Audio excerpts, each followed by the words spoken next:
वर्ष 2004 में सरिस्का से बाघ समाप्त होने के सामने आए तथ्य ने भारत सहित दुनिया भर के वन्यजीव प्रेमियों और संबंधित महकमों में चिंता बढ़ा दी थी। इसके 4 साल बाद रणथंभौर से यहां बाघ शिफ्टिंग की गई और अब 56 बाघों और शावकों की दहाड़ इस जंगल में सुनाई देती है। बाघ शिफ्टिंग के 18 साल पूरे होने पर रविवार को अलवर में नेशनल वर्कशॉप आयोजित हुई। सरिस्का में बाघ पुनर्स्थापन की ऐतिहासिक सफलता को 18 साल हो गए हैं। इस मौके पर राष्ट्रीय कार्यशाला आयोजित हुई, जिसका केंद्रीय वन एवं पर्यावरण मंत्री भूपेंद्र यादव ने उद्घाटन किया।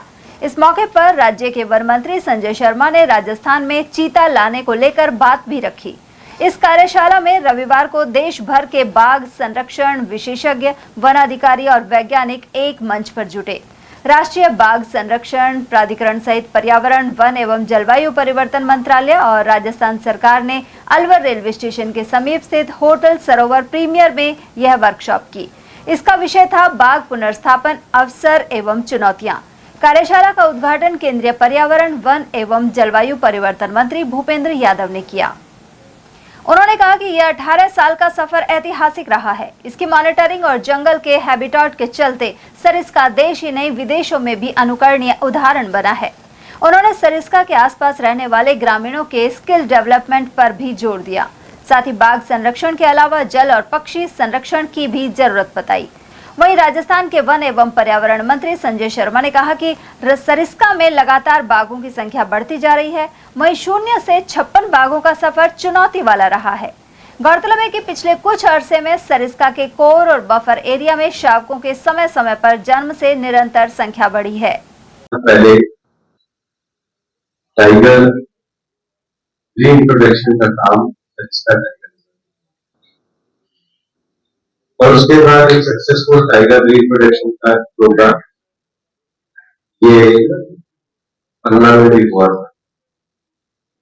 The successful reintroduction of tigers in Sariska and Panna Tiger Reserve demonstrated that active management interventions, supported by robust monitoring, stakeholder engagement, habitat improvement, and institutional commitment can facilitate recovery of tiger population in previously depleted habitats.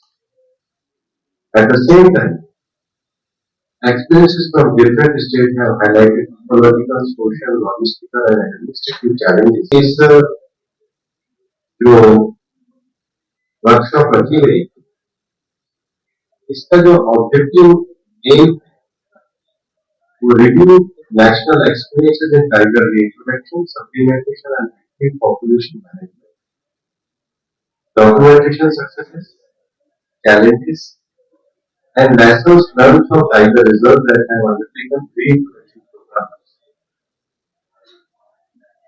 यहाँ पर उसके साथ ही साथ जो पूरा successful programme हुआ है उसकी स्ट्रेटेजीज का डिस्कशन और सबसे बड़ी बात है examine the role of habitat management, reactivation, wildlife transformation and landscape connectivity and supporting tiger recovery.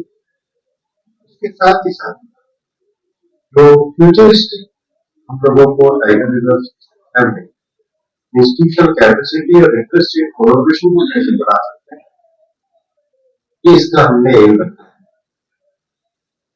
हम ऐसा मानते हैं कि इस वर्कशॉप के माध्यम से आने वाले समय में जो हम एनपीसीए की मीटिंग करने वाले हैं उसके लिए आइडेंटिफिकेशन ऑफ पोटेंशियल सोर्स उसका एक उपयोग होगा, identification of ecological, social and managerial and successful reintroduction programme का एक स्कोप बनेगा। उसके साथ ही साथ हम ऐसा मानते हैं कि 2 दिन की इस टेक्निकल वर्कशॉप से strategic recommendation for tiger deficient reserves with potential for future reintroduction efforts में सहायता मिलेगी। उसके साथ ही साथ जो इस पूरे प्रोग्राम के लिए collaboration among state forest department, national tiger conservation authority, wildlife India and other conservation partners के साथ भी एक रिसर्च के रूप में आउटकम आएगा और इसके माध्यम से हमारा उद्देश्य है कि हम एक फ्रेमवर्क बनाना चाहते हैं for strengthening science based decision making and capacity building in tiger conservation and recovery.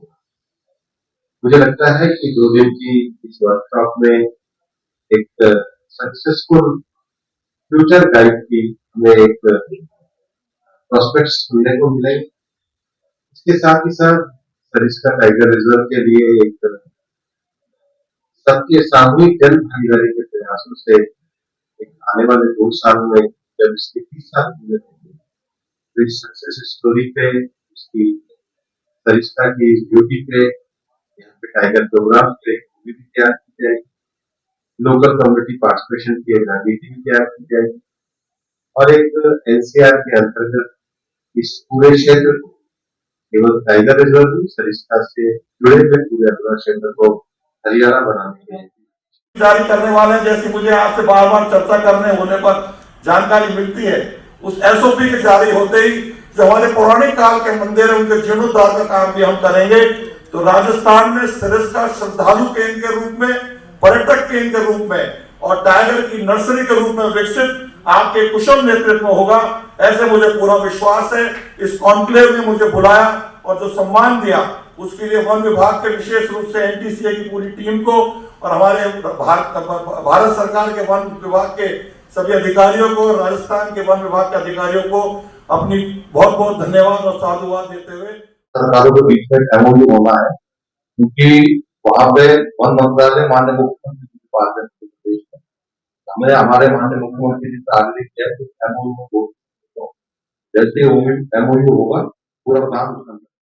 उधर एनटीसीए के मानद सचिव संजय कुमार ने 2004 में सरिस्का में बाघों के सफाई के बाद एनटीसीए और टाइगर टास्क फोर्स सहित कई संस्थाएं बनाने का जिक्र किया। उन्होंने कहा कि वह प्रबंधन की चूक थी जिसे सुधारा गया, लेकिन सरिस्का में 2008 में बाघ पुनर्वास ने बाघ संरक्षण का एक नया ढांचा तैयार किया। वहीं पर्यावरण विभाग के केंद्रीय महानिदेशक सुशील कुमार अवस्थी ने कहा कि सभी के मार्गदर्शन के चलते बाघों का कुनबा लगातार बढ़ता जा रहा है। साथ ही इंटरनेशनल बिग कैट अलायंस के महानिदेशक डॉक्टर एसपी यादव ने कहा कि रूस में भी बाघ पुनर्वास मिशन फेल हो गया था, लेकिन राजस्थान में यह सफल रहा। साथ ही शिकार बड़ी चुनौती है और मॉनिटरिंग बड़ा सवाल है। वहीं सरिस्का में सितंबर माह में एक बड़ा कार्यक्रम होगा जिसमें 32 देशों के वन्यजीव विशेषज्ञ आएंगे। उधर देश भर से आए प्रधान मुख्य वन्यजीव प्रतिपालकों ने भी अपने विचार साझा किए। उन्होंने कहा कि वर्ष 2008 में जब सरिस्का में रणथंभौर से केवल 3 बाघों को शिफ्ट किया गया था, तब यह दुनिया का पहला वैज्ञानिक बाघ पुनर्स्थापन कार्यक्रम बना। आज यहां 56 बाघों तक आबादी पहुंच चुकी है। इसी तरह पन्ना टाइगर रिजर्व में 2009 में पुनर्स्थापन शुरू हुआ था और वहां अब 88 बाघों का संरक्षण किया जा रहा है। कार्यशाला में बताया गया कि भारत आज दुनिया के लगभग 70% जंगली बाघों का संरक्षण कर रहा है। देश में वर्तमान में 58 टाइगर रिजर्व है, जिनमें अनुमान 3682 बाघ निवास करते हैं। इस कार्यशाला में प्रोजेक्ट चीता पर भी चर्चा की गई। कुल मिलाकर सरिस्का में एक समय बाघ पूरी तरह समाप्त हो गए थे, लेकिन इनका पुनर्स्थापन अंतर्राष्ट्रीय सफलता का प्रतीक बन चुका है। ऐसे में देश भर के वन्यजीव विशेषज्ञ अब सरिस्का के अनुभवों से सीख लेकर अन्य टाइगर रिजर्व में भी बाघों की वापसी की नई रणनीति तैयार कर रहे हैं।